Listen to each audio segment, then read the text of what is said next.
На настоящий момент на территории республики создано 36 оперативных штабов во всех муниципальных образованиях. Во всех муниципальных образованиях определены обсерваторы двух видов, соответственно, для лиц контактных и для лиц контактных.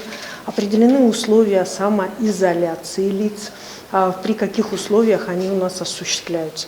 То есть информация в полном объеме главными санитарными врачами, руководителями центральных районных больниц доведена, доводится, ну и благодаря вам в том числе, доводится до населения. На настоящий момент у нас все лица, которые были под подозрением из районов республики, соответственно, Алданского, Алекминского, Нерюнгринского, Мирнинского, они на настоящий момент исключены, то есть они поступили как отрицательные результаты. Соответственно, тем не менее, мы за этими людьми, медицинские организации, также продолжают наблюдение.